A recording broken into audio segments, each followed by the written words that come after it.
കഥയമമ്മയുടെ ഇന്നത്തെ അധ്യായത്തിലേക്ക് എല്ലാവർക്കും ഹാർദമായ സ്വാഗതം. ശങ്കര ഭഗവത്പാദരെ കുറിച്ച് സംസാരിച്ചുകൊണ്ടിരുന്ന ഒരാഴ്ചയായിരുന്നു. അദ്ദേഹത്തിൻ്റെ നിരവധിയായിട്ടുള്ള വിശേഷങ്ങൾ നമ്മൾ പരിചയപ്പെട്ടു. മൂകാംബിക അമ്മയായിട്ടുള്ള അദ്ദേഹത്തിൻ്റെ ബന്ധം, പത്മപാദർ നരസിംഹാവേശത്തോടു കൂടി അദ്ദേഹത്തെ രക്ഷിച്ചത്, ഇങ്ങനെ പല കാര്യങ്ങളും നമ്മൾ പറഞ്ഞെങ്കിലും അദ്ദേഹം ഭാരതത്തിനായിട്ട് സംഭാവന ചെയ്ത ക്ഷേത്രങ്ങളെക്കുറിച്ച് അല്ലെങ്കിൽ മഠങ്ങളെക്കുറിച്ച് കാര്യമായിട്ടൊന്നും നമ്മൾ സംസാരിച്ചിരുന്നില്ല. ഇന്നേ ദിവസം നമ്മൾ സംസാരിക്കുന്നത് ശങ്കര ഭഗവത്പാദർ നമുക്ക് സംഭാവന ചെയ്തിട്ടുള്ള ക്ഷേത്രങ്ങളെക്കുറിച്ച് അല്ലെങ്കിൽ മഠങ്ങളെക്കുറിച്ചാണ്. അദ്ദേഹം കാലടിയിൽ നിന്ന് കാശ്മീർ വരെ യാത്ര ചെയ്യുന്നതിൻ്റെ ഇടയിൽ നിരവധിയായിട്ടുള്ള ക്ഷേത്രങ്ങളുടെ പൂജാവിധികൾ തിട്ടപ്പെടുത്തുന്നതിനും ചില സ്ഥലങ്ങളിൽ പ്രതിഷ്ഠ നടത്തുന്നതിനും ചില സ്ഥലങ്ങളിലുള്ള പ്രതിഷ്ഠയ്ക്ക് വേണ്ട മാറ്റങ്ങൾ വരുത്തി, കാലാനുചിതമായിട്ടുള്ള മാറ്റങ്ങൾ വരുത്തി ആ ചൈതന്യത്തെ അവിടെ പരിപോഷിപ്പിക്കുന്നതിനും ഒക്കെ അദ്ദേഹത്തിൻ്റെ ഒരു കയ്യൊപ്പ് നമുക്ക് അവിടെ കാണാൻ സാധിക്കും. ഇപ്പം കേരളത്തിൽ തന്നെ അദ്ദേഹവുമായിട്ട് ഏറ്റവും അടുത്ത് നിൽക്കുന്ന ക്ഷേത്രങ്ങളായിട്ട് നമ്മൾ പറയുന്ന ഒന്നാണ് ഗുരുവായൂർ ക്ഷേത്രം. അവിടെ പ്രതിഷ്ഠ നടത്തിയ അദ്ദേഹം അല്ലെങ്കിലും അവിടുത്തെ പൂജാവിധികൾ നിർണയിച്ചത് അദ്ദേഹമാണ് എന്ന് ഒന്നാമത്തെ അധ്യായത്തിൽ നമ്മൾ പറഞ്ഞിരുന്നു. ചോറ്റാനിക്കര ക്ഷേത്രം അമ്മയെ അദ്ദേഹം കൂട്ടിക്കൊണ്ടുവന്നു എന്നാണ്. അമ്മയുടെ കാൽപാദങ്ങളിലെ ചിലങ്കയുടെ ശബ്ദം നിലയ്ക്കുന്നത് വരെ അദ്ദേഹത്തിന് സംശയമൊന്നും ഉണ്ടായിരുന്നില്ല. എപ്പോഴോ ശബ്ദം കേൾക്കാതായപ്പോൾ തിരിഞ്ഞു നോക്കുകയും അമ്മയിൽ അവിശ്വാസം ഉണ്ടായതുകൊണ്ട് ഇനി ഞാൻ മുഴുവൻ വഴിയും വരില്ല എന്ന് അമ്മ പറയുകയും അവിടെ അമ്മയുടെ സാന്നിധ്യം ഉണ്ടാവുകയും ഒക്കെ ചെയ്തിട്ടുണ്ട്. അങ്ങനെ ഒരു കഥ പറയാറുണ്ട്. കാടാമ്പുഴ ക്ഷേത്രമായിട്ട് ബന്ധപ്പെട്ട് അദ്ദേഹത്തിൻ്റെ ഒരു കയ്യൊപ്പ് നമ്മളവിടെ സംസാരിക്കാറുണ്ട്. എന്തിന്, കൊടുങ്ങല്ലൂർ ക്ഷേത്രത്തിൽ പോലും ശങ്കരാചാര്യരുടെ പാരമ്പര്യവുമായി ബന്ധപ്പെട്ട് ചില കാര്യങ്ങൾ, ശ്രീചക്ര പ്രതിഷ്ഠയുടെ കാര്യങ്ങളൊക്കെ സംസാരിക്കാറുണ്ട്. അങ്ങനെ കേരളത്തിൽ തന്നെ നിരവധിയായിട്ടുള്ള സ്ഥലങ്ങളിൽ ശങ്കര ഭഗവത്പാദരുടെ ഒരു പ്രതിഷ്ഠാ മാഹാത്മ്യം അല്ലെങ്കിൽ അദ്ദേഹത്തിൻ്റെ ഒരു ഇടപെടൽ ആ ക്ഷേത്രത്തിൻ്റെ നിർമ്മിതിക്കും അവിടുത്തെ ചൈതന്യത്തിൻ്റെ പരിപോഷിപ്പിനും വേണ്ടിയിട്ട് ഉണ്ടായിട്ടുണ്ട്. കേരളത്തിലെ ഇത്തരത്തിലുള്ള ക്ഷേത്രങ്ങളുടെ പ്രതിഷ്ഠയിലും പൂജാവിധിയിലും അദ്ദേഹത്തിൻ്റെ കയ്യൊപ്പ് പതിഞ്ഞതുപോലെ തന്നെ ഭാരതത്തിൻ്റെ സംസ്കാരത്തിൽ ഇന്നും ജീവിക്കുന്ന ഇതിഹാസങ്ങളായി പ്രധാനപ്പെട്ട 4 മഠങ്ങൾ അദ്ദേഹം സ്ഥാപിച്ചിട്ടുണ്ട്. ഭാരതീയ സംസ്കാരം അനുസരിച്ച് നമുക്ക് 4 വേദങ്ങളാണല്ലോ ഉള്ളത്.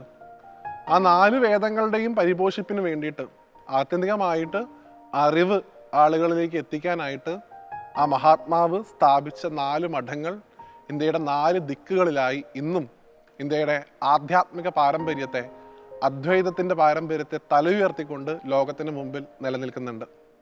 ഒന്ന് വടക്കാണ്.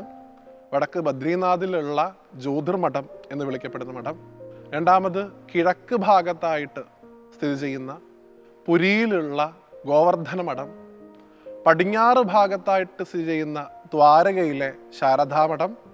തെക്ക് ഭാഗത്തായിട്ട് സ്ഥിതി ചെയ്യുന്ന കാഞ്ചിയിലെ ശാരദാമഠം. ഈ 4 മഠങ്ങളും ഭഗവത്പാദർ സൃഷ്ടിച്ചതാണ്.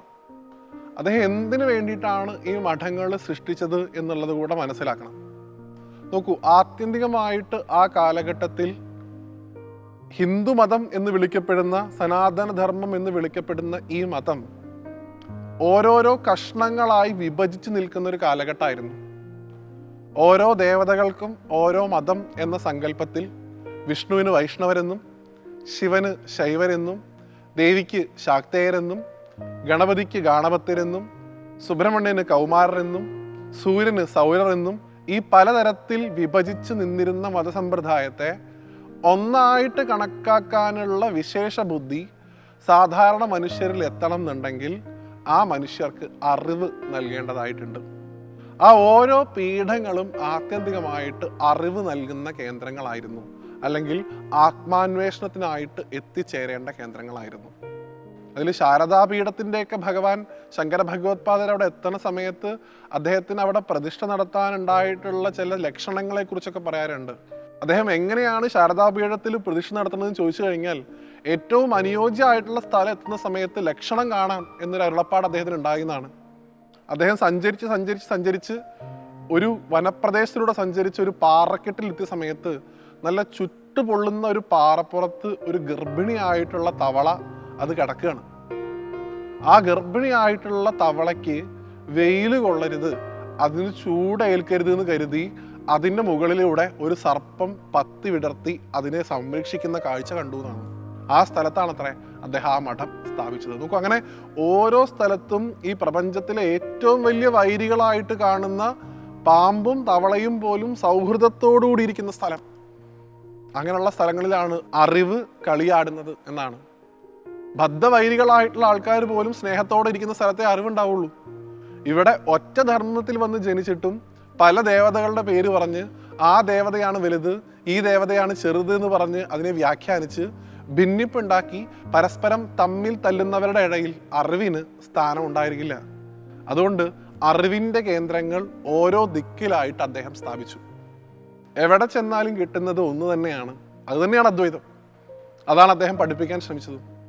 അതുകൊണ്ട് ഇന്നത്തെ കാലഘട്ടത്തിലും എത്രയോ ആത്മാന്വേഷകനാണ് ശങ്കര ഭഗവത്പാദരുടെ പാദങ്ങൾ പതിഞ്ഞ ഏതെങ്കിലും ഒരു മഠത്തിൽ പോയി തൻ്റെ ഉള്ളിലുള്ള ആത്മവിചാരത്തെ കേന്ദ്രീകരിച്ചുകൊണ്ട് തൻ്റെ ജന്മോദ്ദേശം എന്താണ്, എന്തിനാണ് ഈ ഭൂമിയിൽ വന്നിട്ടുള്ളത്, എന്താണ് യഥാർത്ഥത്തിലുള്ള അറിവ് എന്നൊക്കെ പഠിക്കാൻ ശ്രമിക്കുന്ന നിരവധിയായിട്ടുള്ള ആളുകളെ ഇന്നും നമുക്ക് കാണാൻ സാധിക്കും.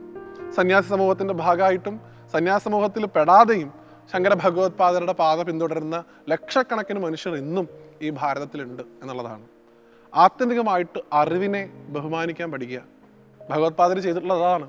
4 മഠങ്ങൾ സൃഷ്ടിച്ച് അദ്ദേഹം നമസ്കരിച്ചത് ഒരു ചണ്ഡാളൻ്റെ മുമ്പിലാണ്, അദ്ദേഹത്തിൻ്റെ ആത്മജ്ഞാനത്തിന് മുമ്പിലാണ്. ആ ആത്മജ്ഞാനം ലോകത്തിന് മുഴുവൻ കിട്ടട്ടെ എന്ന് കരുതി അദ്ദേഹം പ്രതിഷ്ഠ നടത്തിയിട്ടുള്ള ക്ഷേത്രങ്ങളെയും അദ്ദേഹം സ്ഥാപിച്ചിട്ടുള്ള മഠങ്ങളെയും സാഷ്ടാംഗം നമസ്കരിച്ചുകൊണ്ട് ഈ അധ്യായത്തിൽ നിന്ന് വിടവാങ്ങുന്നു. വീണ്ടും കാണുന്നവരെ എല്ലാവർക്കും നന്ദി, നമസ്തേ.